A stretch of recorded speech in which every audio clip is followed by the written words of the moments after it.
은혜 받을 하나님의 말씀은 창세기 25장 1절에서 11절까지의 말씀입니다. 창세기 25장 1절에서 11절까지의 말씀 찾으셨으면 교독합니다. 제가 먼저 있습니다. 아브라함이 후처를 취하였으니 그 이름은 그두라라. 그가 신당과 여호사가 무당과 이스마엘과 두 아들 낳고 욕사는 스바와 드단을 낳았으면 드단의 자손은 아수르 족속과 루두시 족속과 룸미 족속이며 미디안의 아들은 네발과 데보와 하노과 아드나와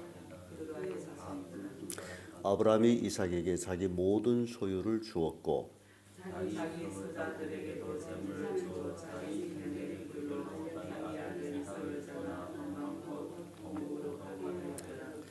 아브라함이 행년이 175세라.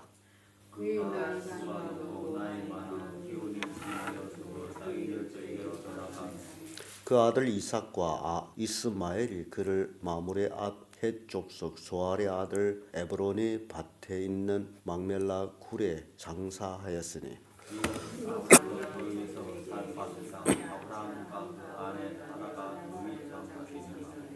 다 같이 아브라함이 죽은 후에 하나님의 그 아들 이삭에게 복을 주셨고 이삭은 헤브론에서 근처에 거하였더라. 아멘. 이 말씀으로 아브라함이 말년 이런 제목으로 말씀을 나누겠습니다.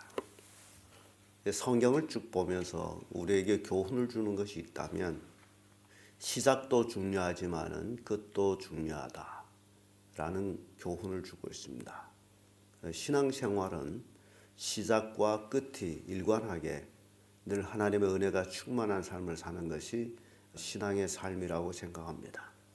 시작은 멋지게 했는데 나중에 형편없이 나쁘다면 그 결과도 안 좋다라는 것을 보여주는데 이 아브라함이 말년을 놓고 볼 때에 참 그 시작은 아브라함은 굉장히 멋있었습니다. 하나님의 지시에 따라서 갈대우르를 떠났고 그리고 믿음으로 이삭을 제물로 드리기도 했고 그러던 아브라함이 나중에 또 이렇게 후처를 얻으면서 역사적으로 볼 때 굉장히 이삭에게 안 좋은 영향을 주는 그런 것들을 이제 보게 됩니다. 그래서 이 아브라함의 말년, 물론 아브라함이 이삭을 낳을 때도 이미 나이가 많았고 그럼에도 불구하고 그가 175세를 이삭을 낳았고도 75세를 더 사는 과정에서의 그 삶은 이삭 후의 삶은 그리 아름답지 않았던 것으로 생각이 됩니다. 아브라함에게서는 처가 셋이 있습니다. 첫째 사라, 이복 누이. 하나님께서는 이 사라를 축복하고 이 사라에게서 낳은 자식이 내 후사가 될 것이다 라는 약속을 주셨고 내 씨가 하늘의 별처럼 땅의 모래알처럼 많을 것이다. 모든 족속이 내 씨로 인하여 복을 얻을 것이다 라는 말씀을 주셨는데 그것이 바로 사라가 낳은 이삭을 통해서 이루어지는 말씀을 주고 있습니다. 그래서 만국의 어미가 된 사라, 성경은 유일하게 그 사라의 그 나이를 밝히고 있습니다. 그 외에는 여자들에 대해서 나이를 밝힌 곳이 없습니다. 창세기 23장 1절에 사라가 127세에 향수하고 이 세상을 떠납니다. 굉장히 오래 살았죠. 그래서 이 사라가 자기가 이제 아이를 낳지 못함으로 인해 가지고 자기가 원해서 자기의 이제 몸종 하갈을 이제 아브라함에게 첩으로 줍니다. 그래서 하갈을 통해 가지고 아브라함이 아들을 낳았는데 그 아들이 이스마엘입니다. 그리고 사라가 죽은 후에 아브라함은 또 후처를 취했는데 그 후처가 바로 구두라는 후처를 취했습니다. 이렇게 아브라함에게는 처가 셋이 됩니다. 그리고 아브라함의 후처 자식들 우리가 살펴보면 하갈로 통해서 낳은 그 이스마엘, 내일 살펴볼 이스마엘입니다. 오늘은 그 후처 구두라의 자손들을 살펴보도록 합니다. 이 구두라가 아브라함을 통해 가지고 이제 아들을 6을 낳습니다. 그 시므라, 욕산, 무단, 미리안, 이스박, 수아 이런 그 이제 아들들을 쭉 낳는데 이 아들들 중에서 굉장히 이스라엘을 괴롭힌 그런 이제 자손들이 있습니다. 이제 욕단이 드단을 낳고 드단이 아수르 족속. 아수르 족속을 여러분들이 좀 기억하면 이게 성경에 굉장히 많이 나오는 인물 중에 하나인데 이스라엘을 포로로 끌어가고 이스라엘과 쳐들어오고 등등 여러 가지 나중에 있는 역사적인 사건 속에서는 굉장히 이스라엘을 괴롭힌 무리 중에 하나입니다.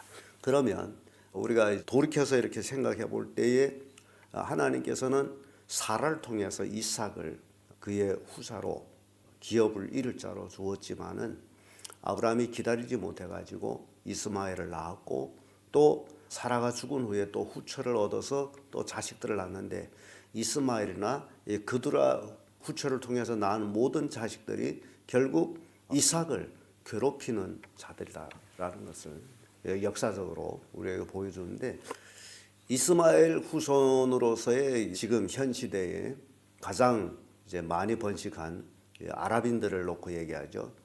그것은 아랍인들이 이스마엘 그 후손들인데 이스라엘 나라 주변에 모두 다 아랍인들이 살면서 역사 이래로 이스마엘이 이삭이 어릴 때에 희롱해 왔던 그대로 지금도 이 아랍 국가에서는 이스라엘을 지금 희롱하고 멸시하고 적대시하고 그러고 있다라는 사실입니다. 뭐 쉽게 얘기해서 아브라함이 실수였다라고 말할 수는 있겠지만은 그러나 한 인간이 실수를 통해 가지고 그 후세에 엄청난 그 재난을 입는 모습을 우리는 성경을 통해서 봅니다.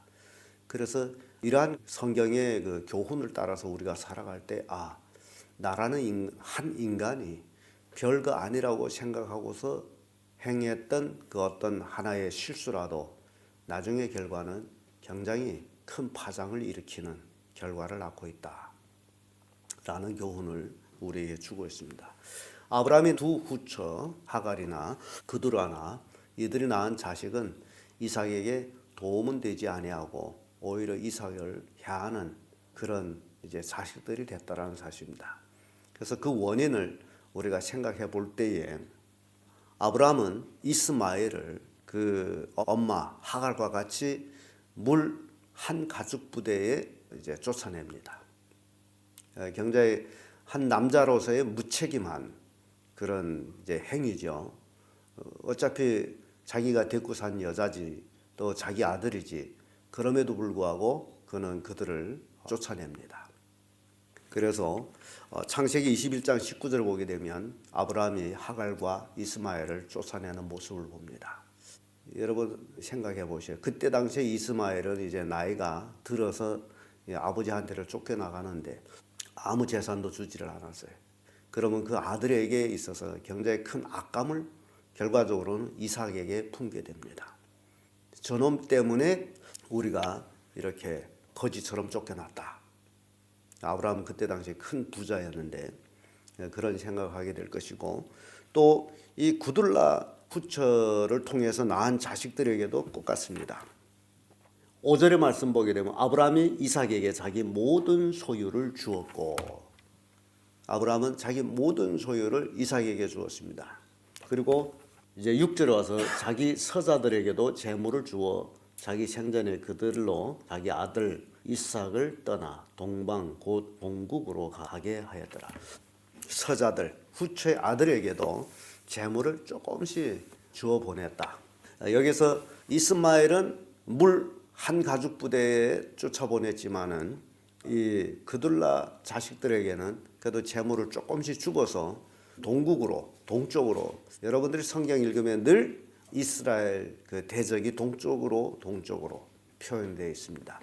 그래서 이스마엘이 이삭을 괴롭히는 것과 이 구둘라 후손들이 이삭을 괴롭히는 강도가 조금 틀립니다. 역사적으로 볼 때에 이스마엘은 지금까지 그 후손이 이스라엘 괴롭히는데 이 그둘라 후손들은 지금은 이스라엘을 괴롭히지를 않아요.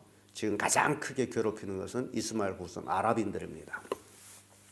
그래서 돈을 주어서 내보낸 자와 물 한 가죽 부대에 쫓아낸 그 자의 그 차이가 이렇게 큰 모습을 이제 우리에게 보여주는데, 이 아브라함이 나중에 내가 실수다 그럴 리는 없겠지만은 한 인간의 그 이제 삶을 통해 가지고 우리에게는 이런 교훈을 주고 있다라는 사실입니다. 그럼에도 불구하고 이 아브라함이 175세를 향수하고 죽고 나서 아브라함을 장례하죠. 장례함에 있어서 이 그들라 후처의 자식들이 동국으로 멀리 옮겨가서 그런지 이제 장례에 참석을 하지를 않습니다. 아브라함 장례에 그 자식들이 없어요. 다만 쫓겨났던 물 한 가죽 부대에 쫓겨났던 이스마엘은 이삭의 형님 입장으로 이삭과 이스마엘이 함께 아버지를 장례를 합니다.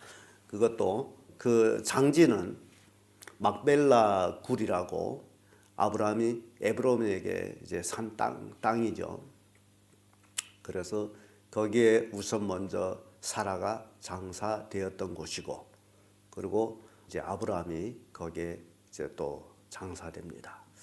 그러면 사라가 127세, 아브라함이 175세, 이들이 사라가 죽은 후에 한 50여 년 동안 아브라함이 살다가 죽었던 그것을 우리가 생각하게 됩니다. 그래서 아브라함은 이제 장례가 이루어집니다. 중요한 것은 끝절입니다. 11절이 아브라함이 죽은 후에 하나님이 그 아들 이삭에게 복을 주셨고 이삭은 부엘 라헤로의 근처에 거하였더라. 아브라함이 죽은 후에 이제 하나님께서 이삭에게 복을 주었다. 여기서 말하는 복은 영적 복을 얘기합니다. 하나님과의 관계된 그 이스마엘이나 그들라 후손들 그런 영적 복이 없습니다. 하나님의 주신 이삭의 복, 영적인 복이 계속 이어져 나가는 것. 우리가 신앙생활하면서 굉장히 중요한 교훈을 주는 것은 제가 늘 여러분들한테 말씀을 드린 것입니다만 영적인 복이 이어지는 것. 내가 하나님을 믿고 구원받아 이제 하나님의 자녀가 됐으면, 그리고 내 가족들, 내가 부모의 입장이라면 내 자녀들, 이들이 예수 믿고 구원받게 하는 것이 그 영적인 축복이 이어지는 겁니다. 그런데 내가 예수 믿었는데 내 가족이나 내 자손들이 예수 안 믿는다 하면 영적 복이 끊어지는 겁니다. 이거는 굉장히 불행한 일입니다. 여러분들이 이 계대적인 복이 이어지도록 여러분들은 기도를 많이 해야 될 뿐만 아니라 또 믿음의 삶으로 자식들한테 보여줘야 됩니다. 이 믿음의 삶에 보여주면요 굉장히 중요합니다. 어릴 때부터 자식들한테 기도하는 모습, 찬양하는 모습, 성경에 있는 모습, 예배하는 모습을 아주 잘 보여줘요. 그 모습도 정중한 모습입니다. 그래야 자식들이 그걸 보고 하나님을 이렇게 섬기는구나 라는 것을 알게 됩니다. 그런데 그렇지 아니하게 되면 자식들은 희지부지하다가 결국 신앙을 포기합니다. 그보다도 더 불행한 일은 없습니다. 자식들이 교회까지 나왔다가 하나님을 포기하는 것보다 더 불행한 건 없습니다. 이 땅에서 하나님을 떠나서 받을 복은 아무것도 없습니다. 사람들이 소위 생각하는 물질을 돈이 많으면 된다. 그런데 실은 그것이 아닙니다.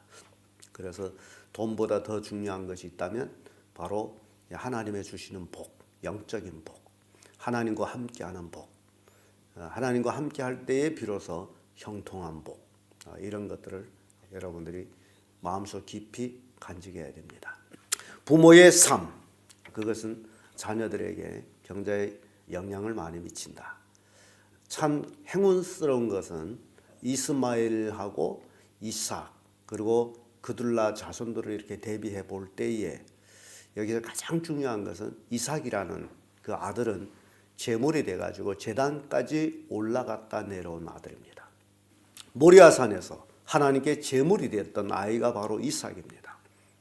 그런 이삭, 그의 삶은 흠집을 잡을 데 없이 하나님을 섬기는 삶을 살았습니다. 그는 오로지 하나님의 인도하심으로 리브가를 만나서 아들 쌍둥이를 낳고 쭉 리브가와 같이 삽니다. 그에게는 후처도 없고 오로지 리브가와 함께 행복하게 이제 살아간 그 모습을 보게 됩니다. 그래서 이삭은 참 믿음의 아들이었다라는 모습, 아버지보다도 더 멋진 삶을 산 이삭, 그 이삭이 바로 그 제물이 됐다라는 그것으로 인해서 그는 참으로 하나님 앞에 제물된 삶을 살았습니다. 우리 그리스도인들이 바로 우리의 삶이 이삭과 같은 하나님께 제물이 되어서 신령과 진정으로 하나님을 예배하는 그런 성도들 될 때에 비로소 영적인 괴대의 축복이 우리에게 주어진다라는 것을 성경은 교훈하고 있습니다. 기도하겠습니다.